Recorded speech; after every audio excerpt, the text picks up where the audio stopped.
আসেন। আমি Rozina cooking and blog থেকে চলে আসলাম নতুন একটা রেসিপি নিয়ে। রেসিপিতে থাকবে কুচো নিমকি বা ছোটো নিমকি রেসিপি। এই নিমকি তৈরি করে নিতে পারেন খুব সহজে বিকেলের চায়ের আড্ডা অথবা যে কোনো অনুষ্ঠান অতিথি আপ্যায়নে বেশ জমে যাবে। থাকে দুধের একটা নিমকি রেসিপি। এই নিমকিগুলো খেতে হয় ভীষণ সুস্বাদু, সম্ভব মজাদার, আর তৈরি করা কিন্তু একদমই সহজ। 1 কাপ ময়দা দিয়ে অনেকগুলো নিমকি হয়।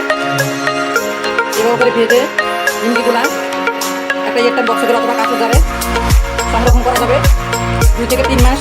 যখন মন যাবে তখন বের করে খাওয়া যাবে। এই ধরনের মজার নিত্য নতুন রেসিপি দেখার জন্য আমার ইউটিউব চ্যানেলকে সাবস্ক্রাইব করে রুজিনা কুকিং অ্যান্ড বলেছে সাথে থাকবেন। পাশে থাকা বেল আইকনটা ক্লিক করে রাখবেন যাতে করে নতুন ভিডিও আপনাদের সবসাথে আপনার কাছে পৌঁছে যায়। তখন আবার এই মূল রেসিপি দেখে নিই কীভাবে করে কী কী উপকরণে এই পুজো নিমকি অথবা ছোটো নিমকি তৈরি করা হলো। কতটা কাজটা দেখুন।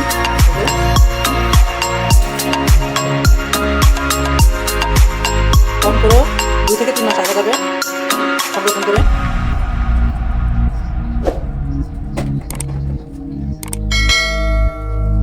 নিমকি বানানোর জন্য এখানে আমি প্রথমে 1 কাপ ময়দা নিয়েছি। ময়দাটা আমি চেলে নিব। ময়দা চেলে নেওয়া হয়ে গেল। এখন এখানে আমি বাকি উপকরণগুলো দিয়ে দিব স্বাদ মতো লবণ অবশ্যই দিতে হবে। দিয়ে দিব 1/2 চা চামচ কালো জিরা। দিয়ে দিব 1.5 চা চামচ চিনিটা অবশ্যই দিবেন। চিনিটা দিলে এই কুচো নিমকি অথবা এই ছোটো নিমকির টেস্ট অনেক ভালো আসে। দিয়ে দিব 1.5 টেবিল চামচ রান্নার সয়াবিন তেল। প্রথমে 1 টেবিল চামচ দিছি, আর এখানে 1 টেবিল চামচের অর্ধেক, তার মানে 1/2 টেবিল চামচ দিয়ে দিলাম 1.5 টেবিল চামচ। এখন সবগুলো উপকরণ আমি হাত দিয়ে মিক্স করে নেব ভালো করে। ময়দার সাথে ভালো করে ডলে মিক্স করতে হবে। আর চেষ্টা করবেন ময়দা দিয়ে এই নিমকিগুলো তৈরি করার জন্য আটা দিয়ে তেমন একটা ভালো হয় না। আর যদি চান একদম মানে বেশি খাস্তা করবেন, অনেক দিন সংরক্ষণ করবেন 5-6 মাস, তাহলে আপনারা একটা কাজ করতে পারেন। তেলটাকে তো আমি নর্মাল দিছি, মানে ঠান্ডা দিছি আর কি। আপনারা চাইলে এই তেলটাকে চুলায় দিয়ে একদম গরম করে তারপর দিতে পারেন, এই ময়দার সাথে মিক্স করতে পারেন। তাহলে দেখবেন যে আপনাদের নিমকিগুলো একদম খাস্তা, আর অনেক মানে খাস্তা তো হবেই, এমনিতেও খাস্তা হবে, কিন্তু মানে অনেক দিন সংরক্ষণ করতে পারবেন 5-6 মাস পর্যন্ত। আর এখন আমি যে প্রসেসে দেখাচ্ছি এই প্রসেসে আপনারা সংরক্ষণ করতে পারবেন 2 থেকে 3 মাস। এই যে তেলটা মিক্স করে নেওয়া হয়ে গেল। তা আপনার তেল ঠিকমতো হয়েছে কিনা সেটা কীভাবে বুঝবেন?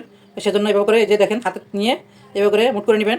এই দেখেন মুট করে নেওয়ার পরে যদি দেখেন যে ভেঙে গেছে, তাহলে মনে করবেন যে তেলটা কম হয়েছে। আর যদি মনে করেন যে না এভাবে চাকা মানে জমাট বেঁধে গেছে, তাহলে মনে করবেন যে আপনার তেলটা ঠিকমতো আছে, মানে আর দিতে হবে না। আর যদি ভেঙে যায় তাহলে সেক্ষেত্রে আর একটু করে তেল দিয়ে দিতে পারেন। তো যাই হোক, এই দেখেন এই চাপ দেওয়ার পরে তারপর ভাঙে। এখন আমার তেলটা ঠিকমতো আছে। এখন আমি এখানে নর্মাল পানি দিয়ে ডোটা তৈরি করে নিব। এই তো আমি 1 কাপ পানি এখানে নিছি। আমি অল্প অল্প করে পানি দিব আর ডোটা তৈরি করবো। একসাথে পানি দেওয়া যাবে না, তাহলে ডোটা নরম হয়ে যাবে। ডোটা কিন্তু নরম করা যাবে না। তো আমি এখানে মেজারমেন্ট এখন বলবো না, দেখি আগে পানি দিয়ে দেখি কতটুকু লাগে। তো আমি রেসিপি দেখাচ্ছি সেজন্য আমি 1 কাপ ময়দা নিছি। আপনারা যদি চান ইচ্ছা করলে বেশি করে ময়দা নিয়ে 500 গ্রাম কিংবা 1 কেজি ময়দা নিয়ে তৈরি করে অনেক দিন রাখতে পারবেন এবং অনেক দিন খেতে পারবেন, সংরক্ষণ করতে পারবেন। এই 1 কাপও কম হবে না, অনেকগুলো হবে। তো পানি আর আমি দিব না। দেখেন এই যে ডোটা কিন্তু একটু শক্ত করে নিতে হবে। এই খামিটা একদম মানে কী বলবো, আমরা যে নর্মালি রুটি খাই, পরোটা খাই, তার থেকেও শক্ত রাখতে হবে। ওইরকম নরম করা যাবে না, তার থেকে একটু শক্ত রাখতে হবে। দেখুন এরকম শক্ত হবে। এটাকে আমি এখন ভালো করে ময়ান করে নিব। এটা কিন্তু একদম পুরোপুরি ইয়ে হবে না, স্মুথ একটা ডো হবে না, কারণ এটা যে শক্ত সেজন্য এটা একটু মানে কী বলবো একটু ভাজ থাকবে। তো যাই হোক, এটা যখন আমি 10-15 মিনিট রেস্টে রাখবো, তো এটা এমনিতেই একটু সেট হয়ে যাবে আর একটু নরম হবে। ডোটা আমার মতো নেওয়া হয়ে গেল। এখন আমি এটাকে একটা সুতির কাপড়কে ভিজাইয়া ওই ভিজা কাপড়টা দিয়ে আমি তারপর এটাকে ঢেকে রাখবো। ভিজা কাপড় বলতে এটাকে ভালো করে চিপে নিব যাতে পানি না থাকে। তো ওই কাপড়টা দিয়ে আমি এটাকে 15 মিনিটের মতো রেস্টে রাখবো। আপনারা সর্বোচ্চ আধা ঘন্টা মতো রাখতে পারবেন, বেশি রাখবেন না, তাহলে নিমকিগুলো সুন্দর হবে না। তো যাই হোক, আমি 15 মিনিট রেস্টে রাখবো, ফিরে আসবো 15 মিনিট পরে। আর একটা কথা, এই যে আমি 1 কাপ পানি নিয়েছিলাম, তো আমার 1 কাপ পানি থেকে এখানে 4 ভাগের 1 ভাগ পানি লাগছে। দেখেন আমার পুরোটাই ভরা, কিন্তু সামান্য করে একটু পানি লাগছে এই ডোটা করার জন্য। এই তো এই ভিজা কাপড়টা দিয়ে আমি ঢেকে দিলাম। পানিটা ভালো করে চিপে নিচ্ছি, কিন্তু পানি রাখা যাবে না কাপড়ে।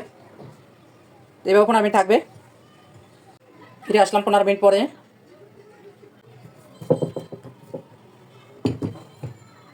খামিরটাকে আমি এখন ছোটো ছোটো ভাগ করে নিব। এটা আমি আন্দাজ করে এভাবে করে কেটে নিব। 3 থেকে 4টে ভাগ করে নিব।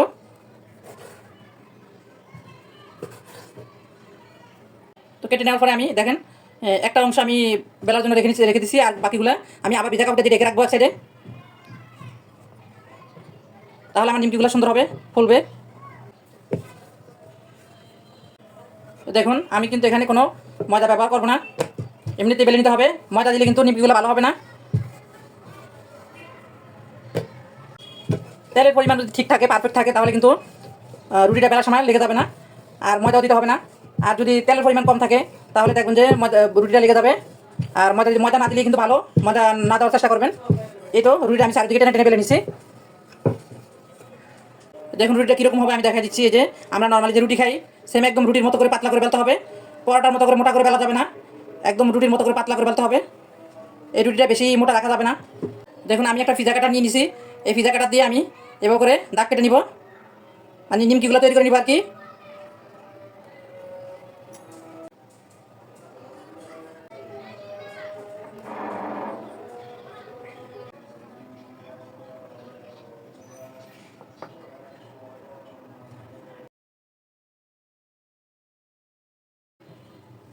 এখন আর নিমকি কিনে আনতে হয় না, এখন নিজেরাই মশলা বানাতে পারি, ঘরেই তৈরি করতে পারি। তো নিজে যদি ঘরে তৈরি করে নেওয়া যায় মজাদার এই চমৎকার নিমকি রেসিপিটা, তাহলে আর কেন বাজার থেকে কিনে খাবো? ঘরে একবার তৈরি করেই দেখবেন, বাজারের নিমকি থেকে অনেক বেশি মজা হয়। এই তো কাটার পরে দেখেন আমি একটা ছুরি দিয়ে এভাবে করে এই আলতোভাবে উঠে নিব, এভাবে করে করে একটু আলতোভাবে তুলে নিতে হবে।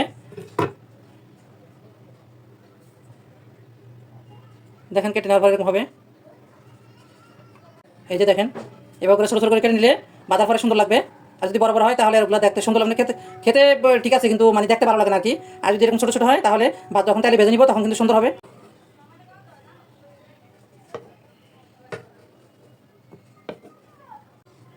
দেখুন মাশাআল্লাহ কিউট কিউট নিমকি হয়, এই ছোটো ছোটো ভাজলে কিন্তু অসম্ভব সুন্দর হয়। নিজের হাতের বানানো নিমকি বৈশাখী মেলার নিমকি থেকে কিন্তু অনেক বেশি মজা। কিন্তু তারপরে কেন জানি মনে হয় বৈশাখী মেলার নিমকি মানে একটু আনন্দ বেশি লাগে। যখন ছোটোবেলা কিনে আনতো খেতাম, মানে একটা আনন্দ পেতাম, ভালো লাগতো। তো যাই হোক, শুধু যে বৈশাখী মেলায় এই নিমকি খায় তাও কিন্তু না, এই নিমকি তৈরি করে নেওয়া যায় যে কোনো অনুষ্ঠানে, অতিথি আপ্যায়নে বেশি করে তৈরি করে রেখে অনেক দিন খাওয়া যায় চায়ের আড্ডায়। তো এইভাবে করেই আমি সবগুলো নিমকি তৈরি করে নিব। এখন আমি প্রথম বেশ আমি আগে চুলাতে বেজে নিব, কারণ এগুলো একসাথে বানায় রাখলে পরে দেখা গেছে যে মানে একসাথে একটা লেগে যাবে। তো সেজন্য আমি আগে প্রথমে এগুলো বেজে নিব। তো সবগুলো আমি একই নিয়মে করে নিব। চলে আসলাম চুলার কাছে, চুলে একটা কড়াই বসাই দিয়েছি আমি। এমন একটা কড়াই নিতে হবে যাতে ভিতরে অনেক জায়গা থাকে। তো এখন এখানে আমি পর্যাপ্ত পরিমাণ তেল দিয়ে দিব, বেশি করে তেল দিয়ে দিব। এটা আমি দিয়ে দিচ্ছি তেল, একটু বেশি করে তেল দিতে হবে। তো চুলাটা আমি জ্বালাই দিয়েছি, চুলাটা আমি হাই হিটে রাখছি। এখন তো তেলটা গরম হলে তারপর আমি চুলাটাকে মিডিয়াম করে দিব। প্রথমে একটা দিয়ে আমি চেক করে দেখি, তো তেলটা গরম হয়ে গেছে। নিমকিগুলো যখন দেবো তখন আমি চুলা আঁচটা বাড়ায় রাখবো। নিমকিগুলো যখন দেওয়া হয়ে যাবে, যখন উপর দিকে বেশি উঠবে তখন আমি চুলা আঁচটা মিডিয়াম করে দিব। চুলার আঁচ কিন্তু এই অবস্থায় এখন মিডিয়ামে রাখবো, একদম হাই হিটে করে নিমকিগুলো ভাজা যাবে না, তাহলে নিমকিগুলো দেখা গেছে উপর দিয়ে পুড়ে যাবে আর ভিতরটা কাঁচা থেকে যাবে, মানে খাস্তা হবে না ভিতর থেকে। এই নিমকি রেসিপি একবার হলো ঘরে ট্রাই করে দেখবেন, আর ট্রাই না করলে বুঝতেই পারবেন না যে এই নিমকিগুলো আসলে কতটা মজা আর একদমই সহজ তৈরি করা। তো আমার এই কুচো নিমকি বা ছোটো নিমকি রেসিপি আপনাদের কাছে কেমন লাগলো? যদি ভালো লেগে থাকে ভিডিওতে লাইক দিয়ে দিবেন, আর বেশি বেশি শেয়ার দিয়ে আপনার কাছে মানুষকে দেখার সুযোগ করে দিবেন। ঘরে তৈরি করে খেয়ে কেমন হচ্ছে অবশ্যই কমেন্ট সেকশনে কমেন্ট করে জানাবেন, আর সুন্দর সুন্দর কমেন্ট করবেন। আপনাদের সুন্দর সুন্দর কমেন্ট পেলে নতুন নতুন রেসিপি দেওয়ার জন্য উৎসাহিত হবো। তো চুলার আঁচ মিডিয়ামে রেখে আমি এপিট উপিট করে উল্টে পাল্টে বেজে নিলাম। তো এইভাবে যখন সোনালি কালার হবে, মানে ব্রাউন কালার হবে, তখনই তুলে ফেলতে হবে, বেশি গাঢ় করা যাবে না। তো এইভাবে করে কিন্তু একই নিয়মে একই প্রসেসে আমি সবগুলো নিমকি এভাবে করে তৈরি করে এভাবে করে বেজে নিব।